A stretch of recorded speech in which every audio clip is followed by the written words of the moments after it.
I am here with the legend, the pop icon, the woman, no matter what situation she's in, she makes it funny. She may not make it nice, Dorinda, but she makes it funny. We're talking about Ramona. That's very sweet. Thank you. No, listen, I'm so happy you're on this podcast. You made it out of 148 housewives. Right. You are in my top 10 of the Thank greatest housewives of all time. Did you know that? I don't know. It's hard to believe, but now when I've been on for so many seasons and I see how people vote me and I was in your top 10, I'm like, okay, I guess I'm doing something maybe right along the lines. No, I think you are. And listen, you are such a joy to watch. You are formidable when we get to see you just being yourself. Like even episode 1, season 1, and we saw this competitive nature between you and Jill playing tennis. And I think for us, it was the opportunity to see like, we're embarking on something very special here. Because no shade to the OC. I wasn't too fond of the OC in the beginning. I was like, what am I watching? This is boring. So when New York came on board, it was an opportunity to see some freshness, to see people who were unfiltered, and to see the high society of New York City. What made you want to be a part of that show in the beginning? It's a very good question. When I was first asked, I thought, okay, this could be good. Why not? And then I decided, and I started negotiating the contract. And then I decided, you know what? I don't have time for this. I'm already famous, so-called, with my friends, and I don't need to be famous. I don't need that kind of attention, and I don't have the time for it. So I said no. And then I went to Polo, where the horses play the game, so people know. And because my ex-husband and my daughter were away, and I took my girlfriend there, and I ran into one of the producers, and they said, Ramona, why won't you do the show? We want you really to do the show. I go, well, I'm not going to do the show because, number one, I don't have time. They go, come on, it won't be that much, like an hour or two a week. Of course, that was lie number one. Then I said, well, you don't understand. I'm like 10 years older than most of these women. So I already done the charities and all that. I don't do the parties and go to the charities for 200, 300, 100 people. I do small dinner parties for 10, 12, 15, 18 people. They go, fine, we'll film that. I go, no. My friends will not want to be filmed at all. And they go, well, that's okay. We'll have plenty else to film. I go, what do you mean? I'll be boring. Boring. So that's my competitive nature. They go, Ramona, you're nothing but boring. And then like a little light bulb went off in my house. Not my house, my mind. So my ex and I were developing this website called True Faith Jewelry. And I said, as long as you're willing to promote it on the show, I'll do it. And they said, we have to get back to you. And they did. And I still remember this day. Avery was 11 years old or 12. So you're talking about like literally 16 years ago. We would dine every night as a family, formal dinners every night with the wine glasses and the china and the candles. And I looked at Avery and I said, Avery, we have the opportunity to do a TV show. I know it's going to be big. I predicted we'd average 1 million viewers. I have a little bit of psychicness in me, and we did. And we're not doing it to be famous. You like your tennis lessons. You like going to private school. You like vacations. And, business changes, and this is a way for your father to expand his business. And we're doing it for his business to promote the website. And I said, but, we have to be all on the same page because we're going to maybe be in the limelight, and we have to all be together on this because we're a family. And we all agreed, and we did it. And I'm so happy you did it because without you, there wouldn't be a second season. And I want you to know that as a RHONY fan, as a housewife historian myself, what made me fall in love with RHONY season 1 was you.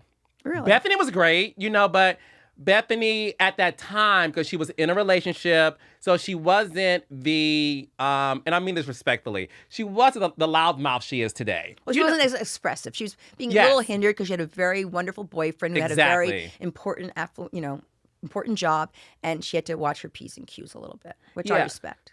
And honey, you didn't watch your P's, your Q's, your L's, your M's, your N's, your O's, your P's. I'm getting a little better. I think I've gotten better. I have gotten better.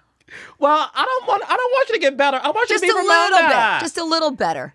And watching season 1, I was so happy to see this world that we were embarking on because at the time I was living in New York City. And it was nice to see like this upper echelon world. And then let's fast forward to season 2. And the show became bigger. Do you really believe that the Real Housewives of New York City is the franchise that put Housewives on the map? Well, it's a bone of contention with Vicky, but I went to a very huge Bravo event in California, and this gentleman's name, something like Bond, and he came over to me and James Bond? he reminded me of Jack. I would tease him. His last name was Bond, and he was very big in the advertising revenue. And he said, I want you to know, you and all your other counterparts, House of New York put Bravo on the map. So I didn't come up with that. He told me. And that because all of a sudden we became an international show. And, we were in every paper, New York Times, the Post, Daily News, the New Yorker. My goodness, all Housewives, we got featured a 2-page spread in Harper's Bazaar. A fashion. I mean, who else got that? Nobody. And we're written up constantly in the press, almost to an obsessive amount. No, it's true. And it's funny because when that came out, I was working on Atlanta Housewives. And then Atlanta Housewives became a big show too. And there is this debate, at least on social media, right, whether it's the OC, New York City, or Atlanta. So you're standing by that because the advertising executive said to you, honey, this show is creating momentum based on how we're able to sell advertisement during the commercials on this particular franchise. And all of a sudden, everyone knew what Bravo was. Bravo was known, but not that well known. And OC was known, but not. Yes, OC was the first show. Absolutely, I'm not taking that away. But because of our uniqueness of the original cast, we were so unique and so special and just so authentic that people gravitate. We were called, I always get my words, a show that when you go in the morning, you hang out by the coffee or the water, people were talking about us. I love that. Nowadays, the show seems to be up in the air. And I know that you're somebody who's proud of the show. You are the longest running housewife of New York City. When you look at where the show is now, do you think the show is now at a point to where the magic is gone? Well, I just think sometimes in the world, people are afraid to do, I don't want to say the right things. They want to do things that are politically correct. And just because something is politically correct doesn't mean it's right. And doesn't mean it's good for viewers or for sales or for ad money. And sometimes people are just afraid to change things. And I thought, I am very disappointed that they got rid of everybody and starting fresh because, I put my heart and soul in this show. So whether they renew me or not, that really isn't the issue for me. It's about how you could end it and stop having Sonia or Luann. And I believe they did it because they were afraid, Bravo. They were afraid of a backlash. So that's my personal opinion. Do you think the backlash they were afraid of had to do with people saying that Ramona's problematic, she's the issue, or your spats with Ebony? You know what? I don't really know. I mean, Ebony and I are friendly. I admire Ebony. We still contact each other. Yes, we had some conflict. Of course, the show is conflict. But I'll tell you something. Ebony was one of the few newbies that came on the show that I befriended immediately. Usually I haze them. I give them a bad time. But she and I bonded immediately. Yeah, and it's funny because we had Ebony on the podcast, and one of the things that I did share with Ebony was, as a huge RHONY fan, when that season started with Ebony, I stopped watching in the middle of the season. And she said, well, I did too. And I said to her, listen, I felt it was becoming a show where I was constantly being fed educational pieces. Right. And if I wanted to watch a show about politics, I would tune into The View because I'm obsessed with The View. And I said to her, based on me being a reality TV executive, but also a housewife historian, for me, I felt like the show lost its magic because it was always just about the fun, wacky nature of these women who are true friends. And I said to her, I do feel like there is a responsibility in terms of ownership. And she and I had a great conversation where she said that she felt responsibility to bring up issues based on where they were in the world. Based on where we are in the world. Right. And she felt like she was cast for that. And that's when I got a better understanding. But she wasn't cast for that. If you see, we all have to do what's called they tape us with other housewives. Like I taped with test tapes. I taped with Rashawn for like an hour, and we just naturally clicked off. So Ebony originally test taped with Luann, and she was a totally different person and talked about totally different subjects. She did not show this other side of her. So no one knew this is what she wanted to talk about. And also maybe in her defense, at that point, she was engaged to this very wealthy Jewish man. She was going to become Jewish. And then that whole relationship fell apart. And maybe this is the only thing she had to fall back on, was to talk about, the struggle of herself, her race. And because listen, if you're going to break up with a man that you think you're going to get engaged to and get married and have a baby, that's tough. That's tough. And again, she doesn't really, reality show is, like you said, it's conflict and resolution. And it was her first year, and I don't think she really knew how to be truly because of everything she's going through. And I think, we were all nervous because she was the first woman of color on the show. And, we had another woman, her name is, oh gosh, I can never say her, Ariellis.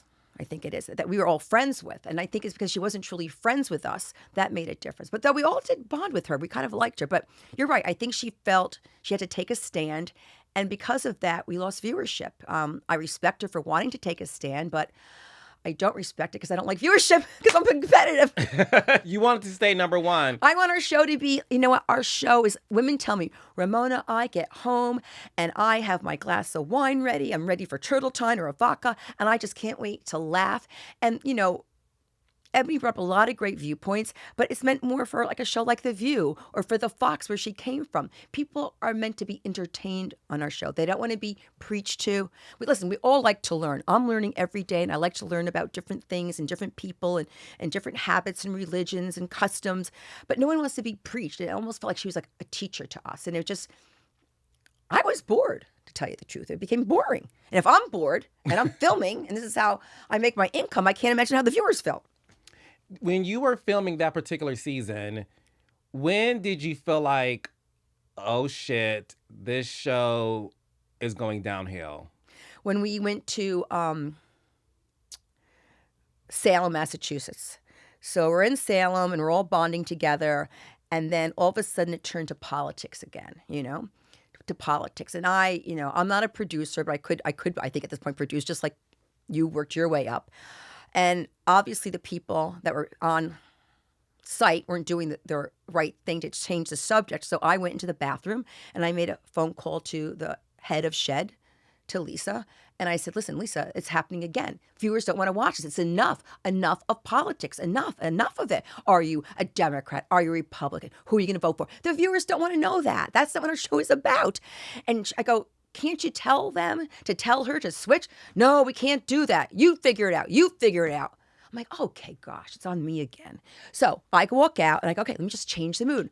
All right, girls, come on, let's dance. Let's have some turtle time. And they turn around, like, oh, you can't talk about serious subjects? Yes, I can, but I don't want our viewership to fall, to go down the tubes. And that's when I knew our show was not going to be a great season.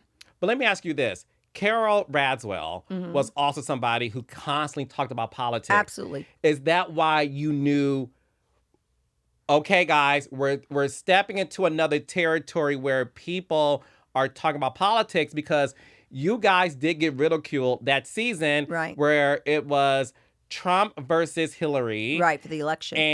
And Carol in every scene talked about it. Right. And it was such a big topic of conversation that at the reunion that season, Andy did say a lot of people were curious about, like, we don't watch the show for politics. So is that why you knew going into this last season, oh shit, here it comes again, politics? And that's why you were so adamant about not talking about it? Yeah, that's part of the reasons. But also because I just know people just don't, they want to see us have fun. They want to have us maybe be a little overserved a little. They want to see us laugh. They want to see us get crazy. The last episode that a lot of people talked about was the shaman dinner that Ebony had, I believe. The Shabbat. The Shabbat. The Black Shabbat dinner. The Black Shabbat dinner. See, I didn't watch it, so I'm like, wait, what's going on? Right. And I said to her, you're having a Black Shabbat dinner? I go, what do you mean? Who has a purple Shabbat, black Shabbat, red Shabbat? A Shabbat is a Shabbat. Why are we calling it a Black Shabbat?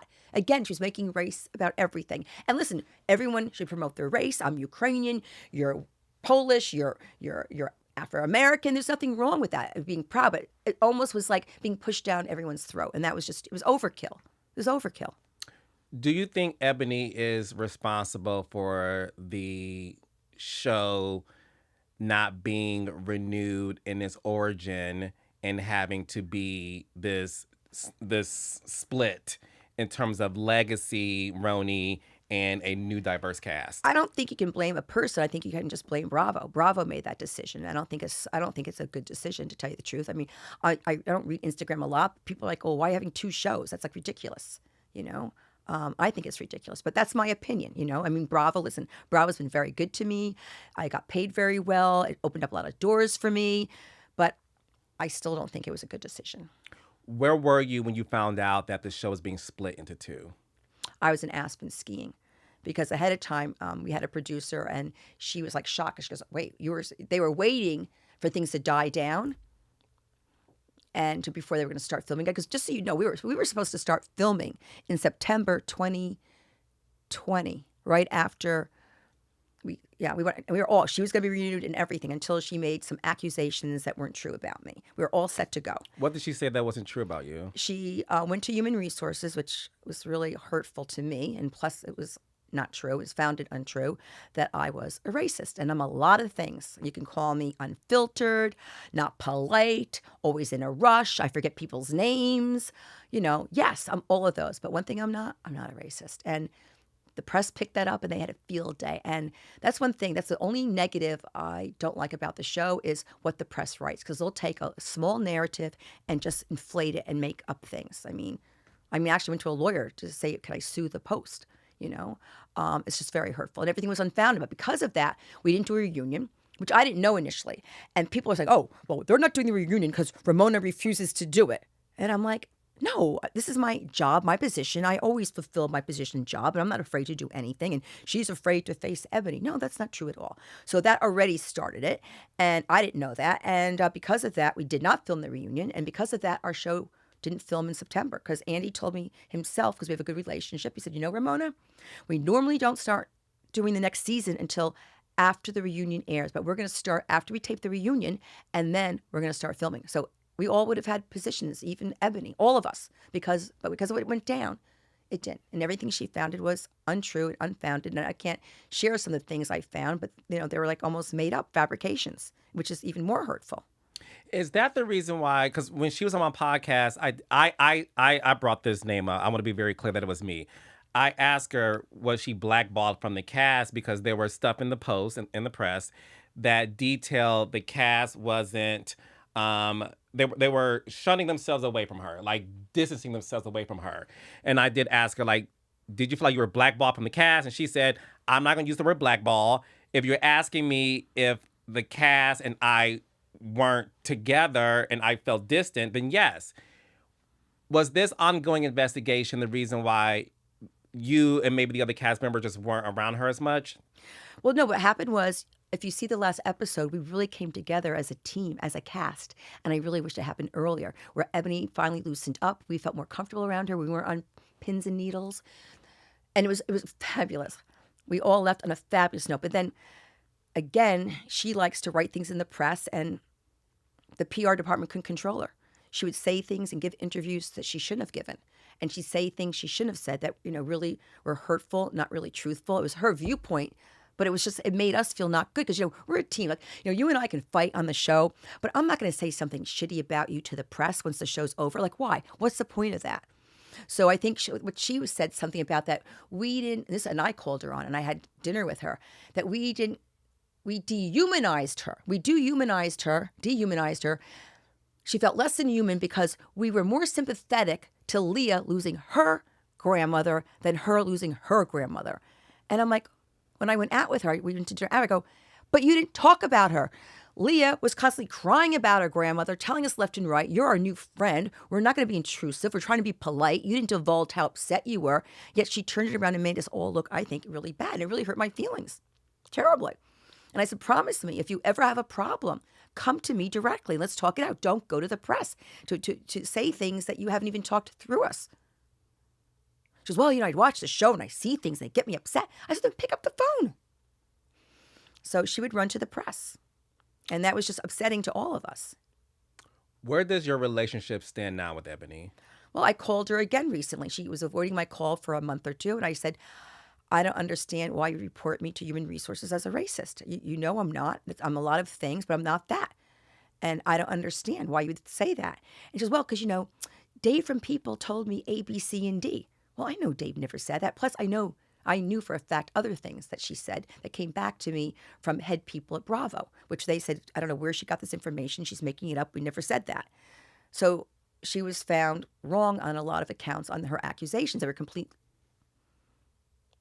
non-truths that maybe she thought were true in her mind. I'm not going to say she lied. Maybe in her mind she thought they were true, or maybe somebody else told her. It was hearsay. So, and hearsay is like what they call a telephone game, you know.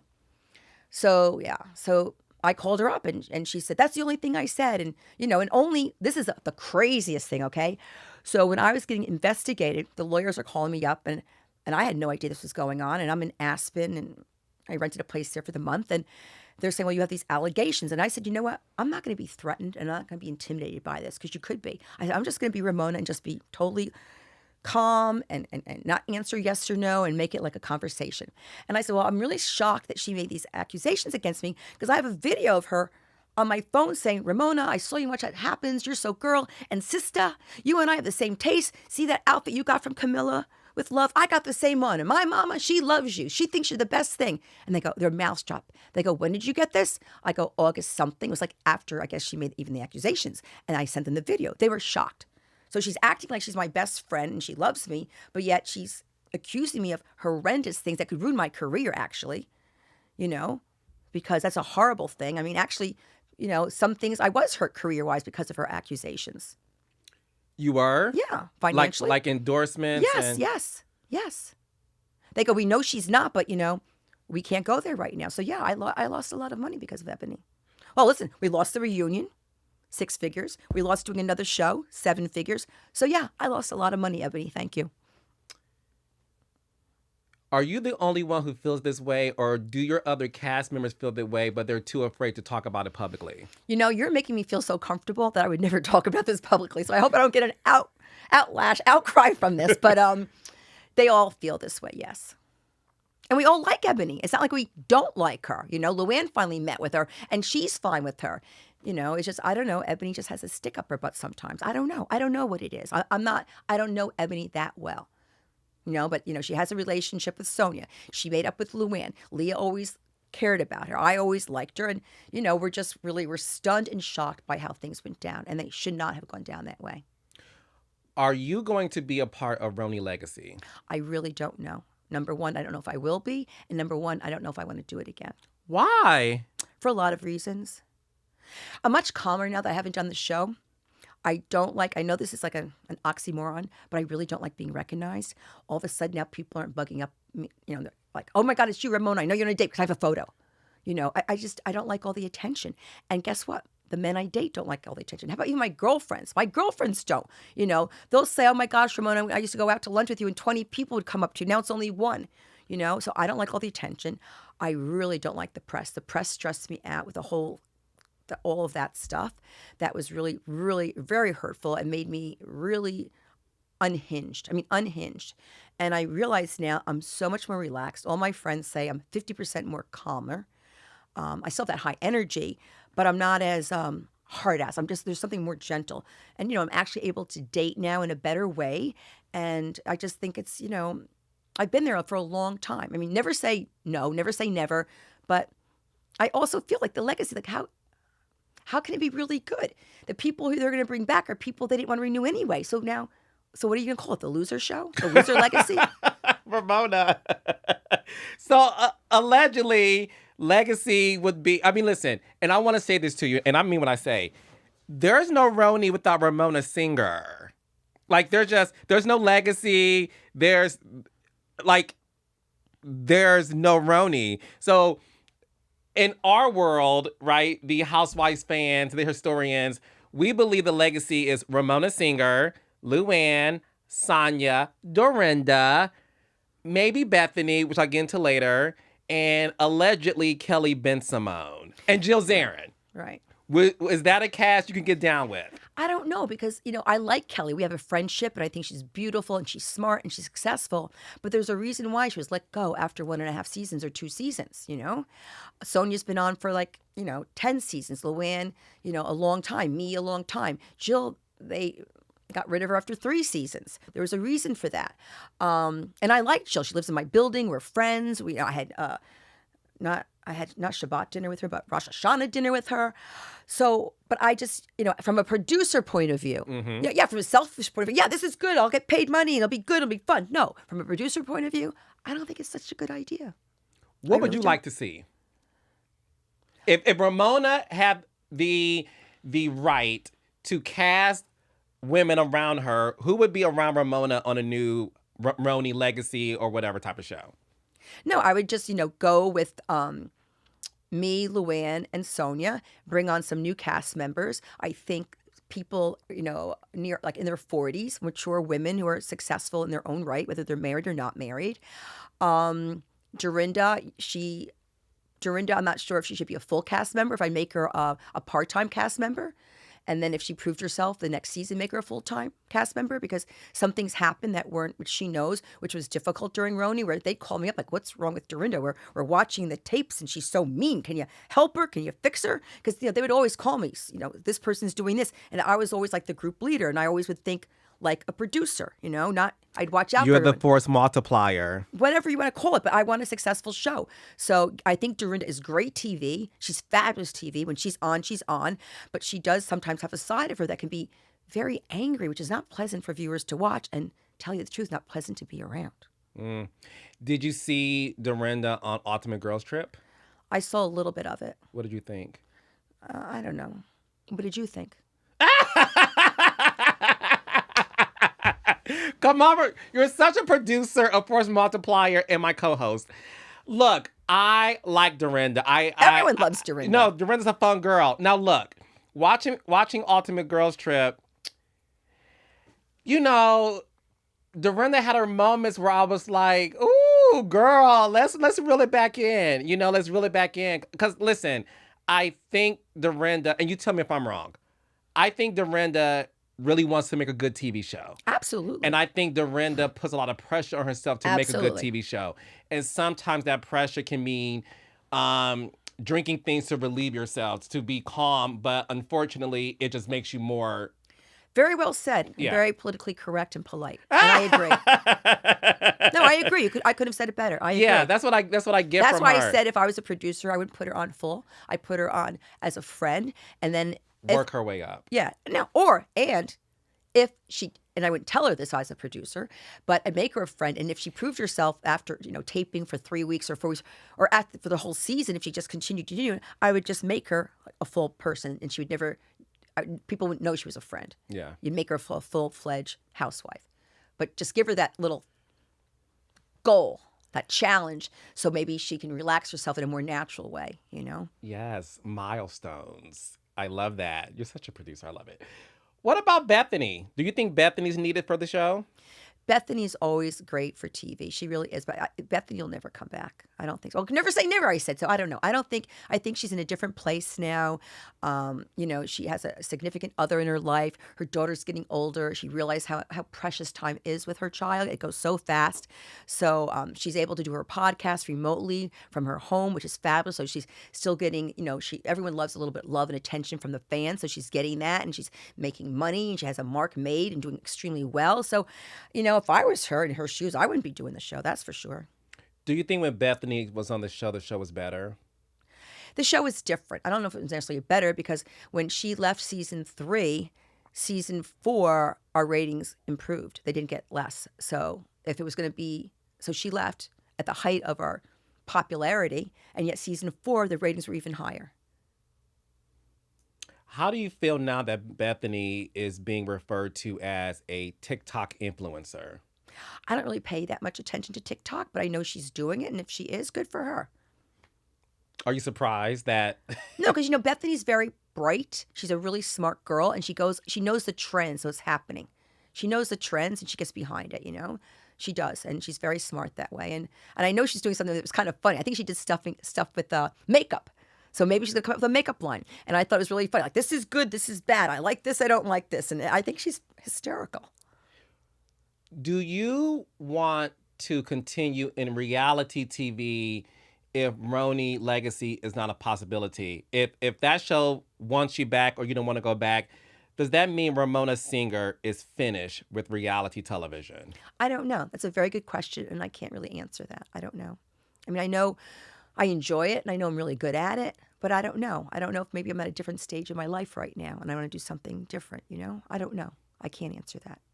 Well, we love seeing you on television and we miss you. And the other person who missed you was Teresa at her wedding. Ramona, you did not show up to Teresa's wedding. Yes, I know. What happened? Well, she was filming it. It was all about the film crew, and I didn't want to be part of the film crew. I mean, I'm living a beautiful life right now with beautiful friends. I didn't want to be part of the circus. It was a circus. And I love Teresa, and I know she's very happy with her husband, and he treats her beautifully, and they're very in love.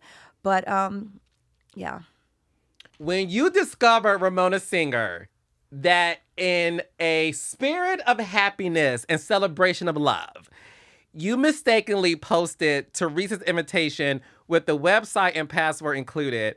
When you found out you made that mistake, who was the first person to call you to tell you? Teresa in 3 minutes. Ramona, take it down. Take it down. I go, what are you talking about? The invitation, Ramona. I go, oh my gosh. Because in my own mind, I don't consider us famous or celebrities. I mean, I know we are, but I'm just kind of my own little world. And I didn't think about her that way too. I was just so excited to get this most gorgeous invitation I ever saw in my life. And I wanted to share it with everyone. Like, oh, this is good things. As you know, Tom's always saying, who helps me with my social media, he's like, can you send me something? I go, oh, this is good. Tom's going to like this. This is good. Oh, no, it wasn't good. Well, it was good. Got in the press. They got a lot of press. Well, she also said she had to pay a lot of money for security, and she feels like you owe her some money, Ramona. I don't think that's true, but okay. I think it makes a good story. I don't think that's the truth. And guess what? It was filmed. So Bravo had to pay the money. And they have deep pockets. As someone who's done a few wedding specials, Ramona, I think you're right. So no love lost between you and Teresa. No, I love Teresa. She's a great girl. And I'm really happy for her. I mean, she did well on Dancing with the Stars. I mean, that had to be a lot of pressure for her, and she held her own. And it takes a lot of guts and courage to do that. And I think she's in a spectacular place, and I'm really proud of her. I have to say, I'm really proud of you because you seem to be in a very good place in your life right now. And I know a lot of people are going to be like, oh, please, Ramona, you love being famous. But as somebody who spent 15 years working with reality stars who all of a sudden become more famous than actors and actresses, I understand that sometimes it's nice to have a little bit of anonymity when it comes to your life and not having the cameras constantly in your face. And I do get the sense from you that this was a much needed break that you may not have thought you needed, especially because of where we are in the world. You know, in terms of social media can be a lot. Like you said, the press can even be a lot. And one thing that people love to talk about when it comes to you is she a Republican? Is she a Democrat? Is she a Trumper? Is she this? And one thing about you is you've always been very private when it came to your life in that arena. Right. Do you feel like there's a place on reality television for politics? And do you think there's a place on reality TV for conservative women? I think there's places for everybody on TV, but I don't think it has to be a conversation. You know, it's like, why do you have to talk about how much money you earn? I think that's a private conversation. Why do you have to talk about what religion? I don't think you should make religion, money, or politics part of a reality fun TV show. Yeah. If we want that, we can watch The View. Mm-hmm. Exactly. So what's going on in your personal life? Are you dating? Is there a hot stud muffin that, oh, look at your eyes, Ramona. I'm seeing some glistening in the eyes. Are you in love? Well, I'm in heavy like. Heavy like. Is he a Floridian? No. Okay. Is he a New Yorker? Yeah. Is he at the Regency? No. What can you tell me about this gentleman? Because your eyes lit up, Ramona. Your eyes lit up. I know. How long you guys been dating? I really don't want to talk about it. Okay. But it's really nice. I'm just telling you, it's really nice. Are you afraid that if you go back on reality TV, do you think it will mess up this relationship? No, because anybody that's involved with me knows what I do, and I keep my personal relationships separate. It's very, I don't think anybody ever knew any gentleman I dated because I kept them out of the press and didn't talk about it because I like my private life to be private. I mean, yes, I know I'm doing a reality show, but I like my private life private because then it just gets too messy. So you would do reality, but you would make sure that he would never appear because you would like to keep that separate. Mm-hmm. If I did reality, yes. Yeah, yeah. And how's Avery? Oh, she's great. I just spoke to her. She's in Croatia with her dad right now. Yeah, she'll be back in 5 days. She went zip lining today. She said like 800 meters high, which is about, 8 times 3, 2,400 feet, which is about half a mile high. Like, we're just scared. I'm so happy for her. And you know what's so funny about Avery? It's sort of like a child star that we watch grow up to be an adult. You know? They actually called her the voice of reason. Oh, she was. The first season, the voice of reason. She'd have her little pearls on and the little pearls. And like, I don't understand how my mom acts like this with her friends. Like, I just don't know. She was very cute. No, we love Avery. We love Avery. So, Ramona, when it's all said and done, what would you like your legacy to be?